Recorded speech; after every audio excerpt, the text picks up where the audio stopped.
তাদের জন্য যারা ভাবেন বলেন প্রতিনিয়ত পোল্ট্রি খামারে অনেক লাভ। এক শ্রেণী মানুষ আছে, অত সবাই না বললেও ম্যাক্সিমাম মানুষ বলে পোল্ট্রি খামারে প্রচণ্ড লাভ।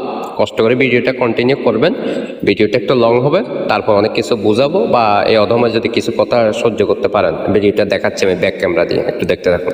এই হচ্ছে সেই লাভটা, ঠিক আছে, যেগুলা প্রতিনিয়ত ব্যাক সাইডে পানি বা কাশিজনিত সমস্যা, একটা দুটো তিনটা চারটা পাঁচটা, ঠিক আছে, এটা রাত্রের বেলাতে পাঁচটা বের করছি।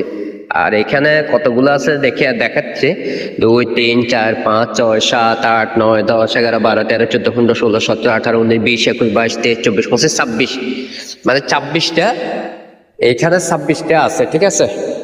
তো এখানে 26টা আছে, এখানে অনেকটাই রয়ে গেছে পোল্ট্রি খামারের যে লাভ, ঠিক আছে। তো পোল্ট্রি খামারের যে লাভের জিনিসটা দেখাচ্ছে, শখের পোল্ট্রি খামারটা মাঝে মধ্যে ভিডিও দিই, আপনার কাছে কিরকম লাগে সেটা জানি না। এই হচ্ছে শখের পোল্ট্রি খামারটা। আবার অনেকে আমার লিটার নিয়ে প্রশ্ন করতে পারবেন, ঠিক আছে। এই দেখেন আপনাদেরকে দেখাচ্ছি, যারা পোল্ট্রি খামার করবেন তারা বলবে এ হচ্ছে লিটার, ঠিক আছে। তারপরে আরেকটু দেখাচ্ছি, এটা হয়তো এক জায়গাতে বিশ্বাস করবেন আপনারা মনে করবেন নিচে অন্য জায়গাতেও রয়ে গেছে, যেহেতু আমি ওইখানে লিটারটা দেখে আনছি। এইখানে যেটা পানির টপ সাইডও দেখাচ্ছি, এই দেখেন লিটারটা কতটুকু, যেহেতু জায়গার ব্যবধান, এই দেখেন। তারপরে যেটা 2 ইঞ্চি 3 ইঞ্চি দেওয়া হয় সেটা বিভিন্ন জায়গাতে দেখাচ্ছি। এইখানে ভালো করে আঙ্গুলটা ঢুকিয়ে দেখাচ্ছি, প্রায় 1.5 ইঞ্চি 2 ইঞ্চি, যেহেতু জায়গা বেশ কম, ঠিক আছে। তো এই শখের পোল্ট্রি খামারটা করতে গেলে যে কি